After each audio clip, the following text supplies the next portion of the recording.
How many times have you found yourself saying that you have failed once again, that you simply are not good enough? How many times do we look at our own steps with shame, as if we are always stumbling, even when we try with all our might to move forward? And the worst part, we believe it. We deeply believe that we are incapable, that something in us is broken, defective, doomed to repeat the same mistakes. But is that true? Are we really failing, or are we sabotaging ourselves without even realizing it? Carl Jung, the psychiatrist who dared to explore the darkest corners of the human mind, gave us a disturbing answer. What we call failure often turns out to be nothing more than an unconscious theater. A silent and hidden movement of parts of ourselves that operate in the shadows, parts that, despite seeming like enemies, are trying to protect us. Not protect in the noble sense of the word, but protect out of fear. Protect like a dog that bites before being attacked. Protect by keeping us small, invisible, comfortable. Because growing hurts. Because changing, standing out, taking up space, taking risks. All of this can be interpreted within our psyche as a threat. And here lies the most frightening point. These parts that sabotage us are not external. They are not our parents, our friends, our bosses, or society. They are aspects of ourselves. Internal voices that have been shaped throughout our lives in experiences that we may not even remember. Moments of rejection, shame, criticism, fear. Fragments from childhood, adolescence, silent traumas, expectations we couldn't meet. These voices still live within us, like hidden advisors that say, "Don't go. This is dangerous. They will laugh at you. You will fail again." And without realizing it, we start to act according to these commands. We begin to create delays, forget commitments, miss deadlines, enter relationships that sabotage us, or give up just when we are about to succeed. But why do we do this? Why do we betray ourselves in the most crucial moments? Jung believed that the human psyche is formed by an internal committee, an assembly of parts, some conscious, others completely unconscious. And not all of them want our evolution. Some prefer to keep things as they are, because change threatens the identity we have built to survive in the world. For these parts, success can mean exposure. Growth can mean loneliness. Shining can mean being hated. And so, they pull us back, like invisible anchors that operate through self-sabotage. We are not talking here about simple laziness or lack of focus. We are talking about a silent war waged within us. A war between what we aspire to become and what we have learned to be in order to feel safe. A battle between the expansion of consciousness and the regressive force of the shadow. And if we want to win this war, or better yet, transform it into reconciliation, we need to stop viewing our sabotaging behaviors as character flaws. We need to start seeing them as messages, as alerts, as symptoms of something much deeper happening in our psyche. Jung shows us that the way out is not to repress these parts, nor to pretend they don't exist. The way out is to listen to them. It is to understand what they fear. It is to dialogue with our internal saboteur, as one would talk to a wounded child who has only learned to protect itself by creating chaos. And that is exactly what we will explore in the next part. Who is this internal saboteur? How does it form? How does it act? And why, even with the best intentions, is it capable of destroying everything we have built? There is a part of us that does not appear in photos, that is not mentioned in conversations, and that many times we cannot even name. A silent, invisible part, but one that is present in almost all of our decisions, especially in those we cannot explain. Carl Jung called this part the shadow, and it is here that our internal saboteur resides. The shadow is not a poetic metaphor. It is real. It is an autonomous psychic system that carries everything we have been taught to repress, deny, or hide. It houses our fears, impulses, traumas, insecurities, painful memories, unacceptable desires, feelings of inadequacy. Everything that does not fit into the social image we have constructed of ourselves goes there. From a young age, we learn what is acceptable and what must be hidden. Don't cry. That's weakness. Don't complain. Be grateful. Don't think too highly of yourself. That's arrogance. And so we adjust. We build an acceptable self and, without realizing it, push entire parts of our psyche into the basement of the unconscious. But what is repressed does not disappear. On the contrary, it strengthens. It gains a life of its own. And that is where the danger lies. Because the shadow is not just a passive repository. It acts. It observes.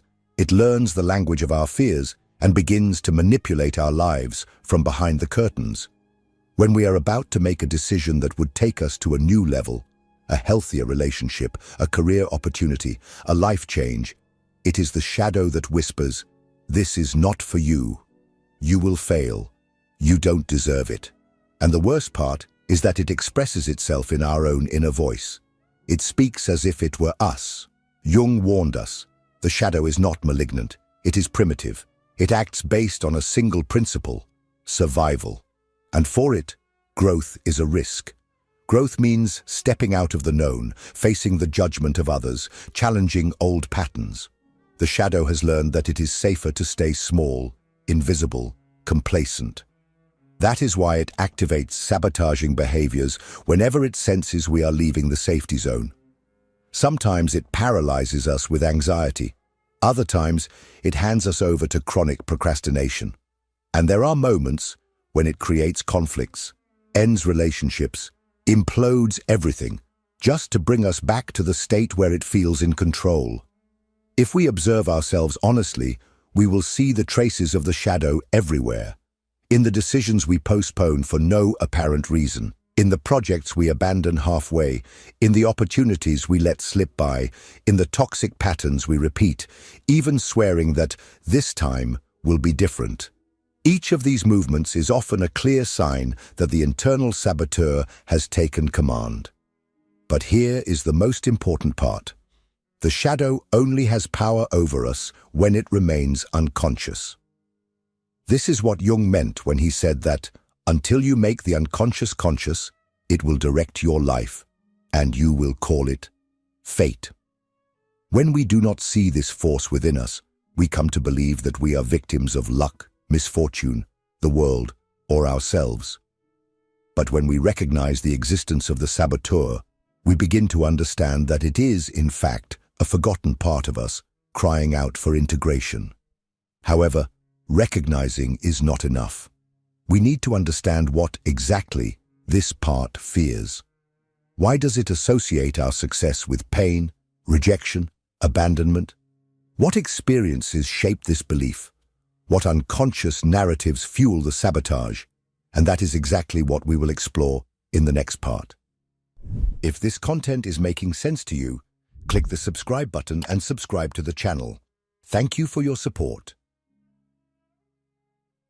It is hard to accept, but there is a cruel paradox within us. A part of our psyche, while desiring evolution, is terrified of transformation. It wants us to be happy, but deeply fears the price that may come with it. It wants us to be successful, but believes that success means exposure, judgment, loneliness, or even abandonment. And that is why often, at the exact moment we're about to cross a door that could lead us to a new level, something pulls us back. This regressive force, this invisible lock, is our unconscious attempt at protection. A protection against the risk of growth. According to Jung, this mechanism arises from deeply impactful emotional experiences that are recorded in the psyche as existential threats. We are not talking about logical and conscious memories, but about emotional impressions, often formed in childhood, that create lasting associations between change and pain. Imagine, for example, a child who learned that whenever they tried to stand out, they were criticized. Whenever they expressed their ideas, they were ignored. Whenever they showed joy or self-confidence, someone would come and make them feel ashamed. This child grows up with an unconscious code. Being authentic is dangerous. Showing who I am attracts rejection. It's better not to draw attention. And this code continues to operate, even when we are adults, even when the context has completely changed. The issue is that our unconscious does not operate on rational logic. It operates on emotional associations. If, at some point in the past, standing out meant pain, it will continue to protect us from that at all costs. Even if today, that is exactly what we desire. Thus, whenever we are about to expose ourselves, whether starting a new project, entering a relationship, changing careers, or embracing our true identity, the unconscious triggers its alarms, and the shadow comes into play to sabotage the process, but not as an enemy, as a guardian. A wounded guardian, yes, but one that believes it is protecting us from the worst. This is the paradox. The same part that destroys us also thinks it is saving us. Sabotage is not an attack. It is a poorly calibrated attempt at protection. Our psyche has learned that the pain of rejection is worse than the pain of stagnation, that the fear of failure is more tolerable than the fear of facing others' expectations, that living half-heartedly is less risky than living fully. And so we remain trapped in cycles, dreaming big, but walking in circles, starting, but never finishing, wanting, but always finding invisible justifications to postpone. And there is something even deeper here. This sabotaging part has no name. It is a hidden fragment of our identity, formed by layers of pain, shame, fear, and conditioning.